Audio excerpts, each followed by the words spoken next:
Hi everyone, day 2 of the video series. What I want to talk to you about today is the calories out part of the equation, the spending. So it's not all about minimizing what you're taking in, it's about maximizing what you're putting out also to help you get that balance, that negative balance that enables you to lose weight consistently. So training is going to be a part of that, but not a very big part.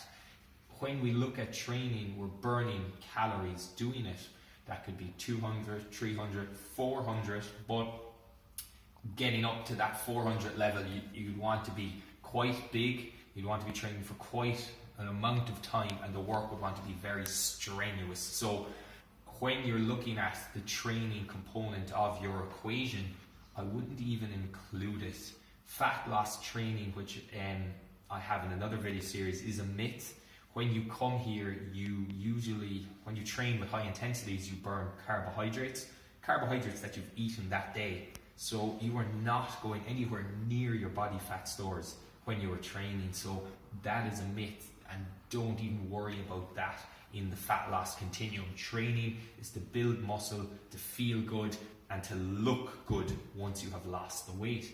Exercise then is stuff that is just kind of not planned. It doesn't have a purpose, it doesn't have a program. It's more kind of Zumba or a boot camp, or just kind of, I would like to say, flapping about. Again, minimal calories burned during this, wouldn't include it too much, but if it's lower intensity and you can do it more often, if it mentally gives you a boost, it really anchors the whole idea of being on the diet and training as well. And that goes with number 1 too, that these are great things to glue together the whole idea of eating better, training harder, sleeping more, recovering more.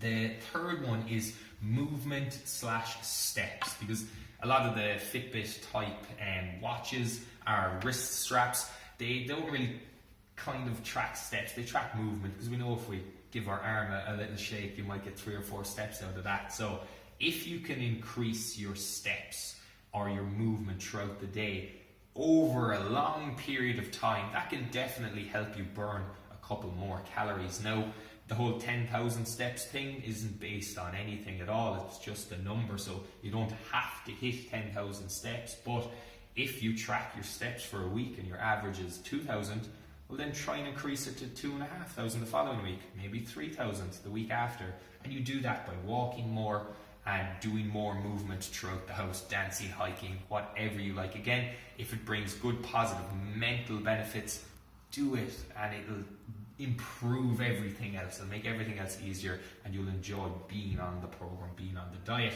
So recovery is linked into these.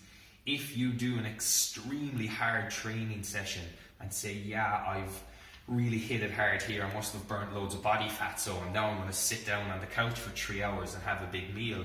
Well, you've initially wiped out any calories burnt in the training, and you've also lost any movement you may have done in that time, and you've also overeaten the amount of calories that you thought you might have burned that day. So be very wary of training that's very hard, because there's going to be a cost to it, and goes the same with exercise. And if you get injured or if you get too stiff and the following day you had planned to go for a walk and you can't do that because you're injured from the training, well then you are really hampering the calories out part of the equation by training too hard and thinking that you're actually on point, thinking that you're benefiting your fat loss diet, you're benefiting your fat loss regime, when in reality you're not. I always try and do the least amount of training possible to get the result, which is try to build a bit of muscle, get stronger, and enjoy it, feel good, and I don't have pain in my joints or my back, stuff like that, and that would stop me from training. So just be very careful of thinking more training is better. Sometimes it's actually not. Last but not least is just sedentary lives. Unfortunately, as everything gets more technologically advanced, We seem to get up and sit at the sit at the breakfast table, sit in the car, drive to work, sit down in the office for 8 hours, sit in the car, come back, sit on the couch, watch telly. We are sitting down, we are just not moving as much. So you do have to make a concerted effort to improve these things. Back in the day, in our parents' and our grandparents' days, they were out on the fields and running around and pulling the cattle in and out. And so they didn't have to worry as much about this. We do. But we have things like this to help us, so it's not the end of the world. But just make sure that going for a walk is an active process. You have to almost schedule it. It's not something that will just happen. But if you could get a few training sessions in, maybe go for a walk or a Zumba class, something fun with your friends, or a swim or a cycle, try and move a bit more throughout the day. Make sure you're not battered from doing all of that. This one will take care of itself. Alright, thanks.